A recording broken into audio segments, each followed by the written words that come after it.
All right, boys, let's talk my Celtics versus the Knicks. I am setting myself up pretty bad if the Celtics do not win this series with this title. They got better at playing the Celtics as the season went on, and their last game went to overtime. First off, Drew missed the last 3 games against the Magic with a hamstring thing. I'm going to assume he's good to go, so I'm just going to mention him casually throughout the vid. And then we will see with Jalen Brown's knee as well as Tatum's wrist. I know Jalen had one pop-off game in that Magic series, and in general looked better as the series went along. It's still going to freak me out a little bit. Tatum was still making shots. If Brunson is still feeling it in his ankle, which I don't know if he is, he's getting buckets regardless. The Celtics are most likely going to put Tatum on Cat. They're most likely going to have Porzingis helping off of Josh Hart. And I would say in the last round, the Knicks at times were countering the stuff really well against the Pistons, and other times they were not. I do think as the series went on, they leaned a little more on let's just run a screen with Cat anyway, who really cares if there's a wing on him. And sometimes Durham was still on him, you know what I mean. I think they, again, as the series went on, did at times more than just Hart screen for Brunson, which we are going to see in this series, and Porzingis is going to have to get up there on those screens, no doubt. But I remember especially in the beginning of Game 3, I believe it was, the Knicks, they ran some off-ball sets for Cat. They had Hart hold the ball at the top of the key or on the wing to pull Duran out. You could do a similar thing with Porzingis this way. Because I feel like if all they do is just have Josh Hart screen for Brunson and also just say, hey, Cat, go overpower a lot of the times Tatum in the post.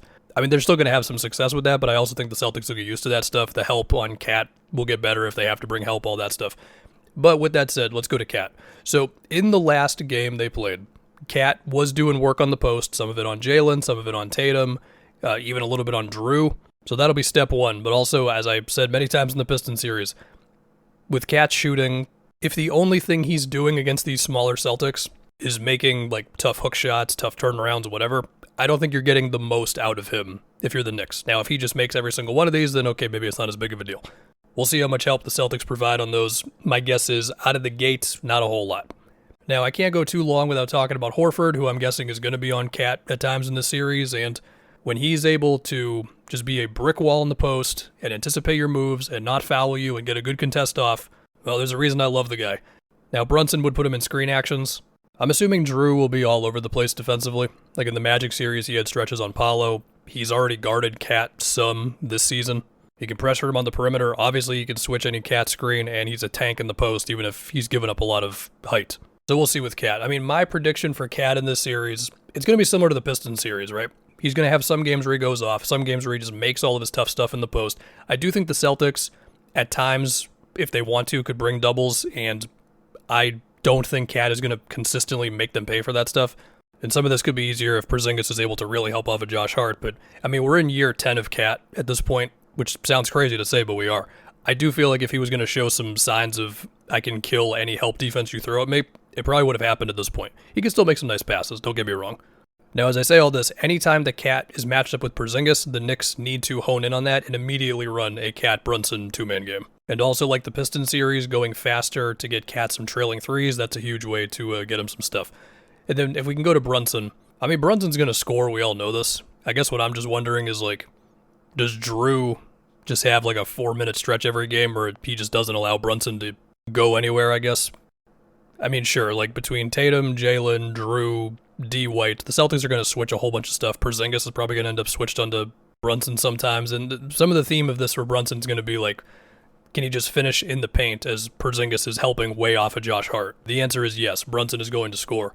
The other thing I just wonder is, does the Knicks offense become a little too much of Brunson do everything? The answer is probably yeah. I mean, in the last game, between OG, cooking a SAR on one play, or when they would get into some more Cat and McHale pick and roll, or Josh Hart Cat screens on an empty side, that stuff is all great, and those guys can clearly do that stuff, but yeah, I am expecting in close fourth quarters of the series, it's going to be a lot of Jalen Brunson on the ball, it's going to be a lot of tough shots, and then I wonder if Brunson can find one matchup, one defensive coverage that he can just really, really attack, whether it's Pritchard or Hauser, yeah, he's going to go at those guys when they're in the game. Whether it's he's really killing Porzingis or Horford on ball screens, we'll see. I mean, the Celtics, they got good defenders everywhere. If Derek White ends up on OG, there's a size advantage there for OG. Now, D. White's going to pressure the ball, he can steal it from him and all that, but similar to I liked the Knicks offense sometimes I didn't in the Pistons series, when they remembered that OG can do more than just take a three off the catch. Similar to McHale, it's good stuff for him.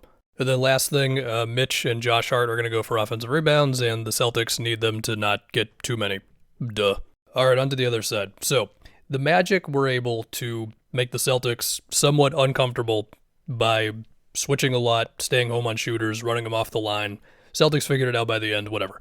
But it's like, can the Knicks replicate what the Magic did? The Knicks are a better team than the Magic, but they're not as good defensively as the Magic. And when I think about Cat defensively in this series, it feels like there's three possibilities. And I feel like the Celtics have an advantage with all three of them. I mean, there's the one that we saw the most in the regular season, which is you just put Cat on Porzingis, and then whenever the Celtics run a screen with KP, so Tatum, Brown, Drew, or D. White, or Pritchard, you just have Cat kind of play higher up on the screen, and then either he's got to get back to Porzingis or somebody else has to close out to Porzingis. And I just feel like that's really tough to do time and time again and not give up something good to the Celtics with all their spacing and all the talent and shooting. You know this.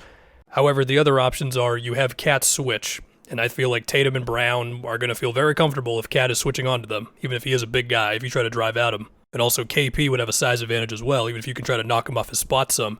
Good switching physical defenses can put the Celtics in the mud, but this is Cat we're talking about. It's not like this is Bam or Draymond. And then the other idea is that you just put Cat on a non-center.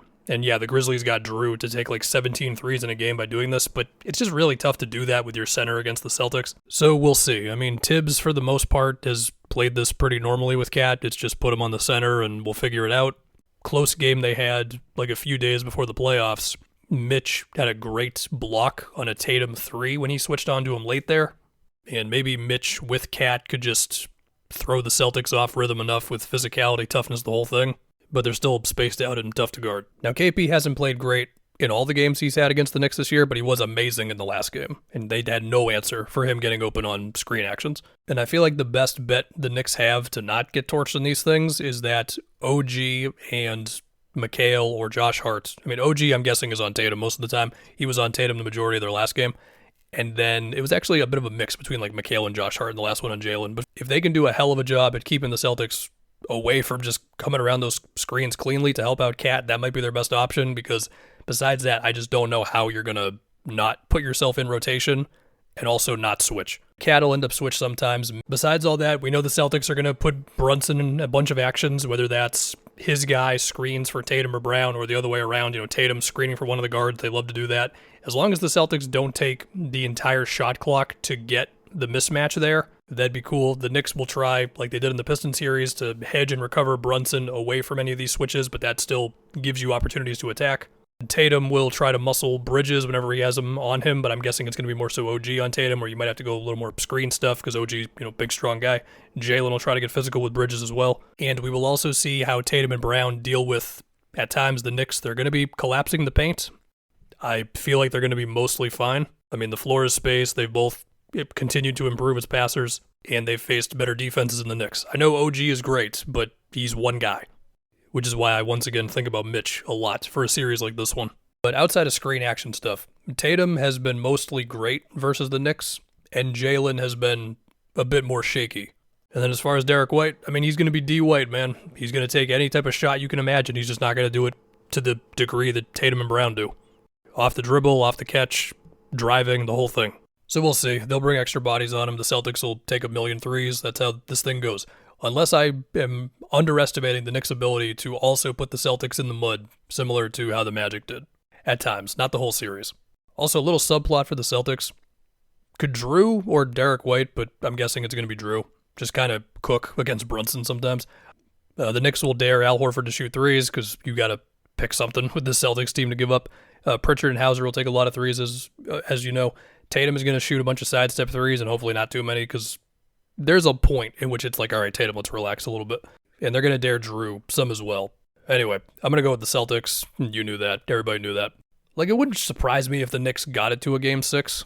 So there you go. Celtics in whatever.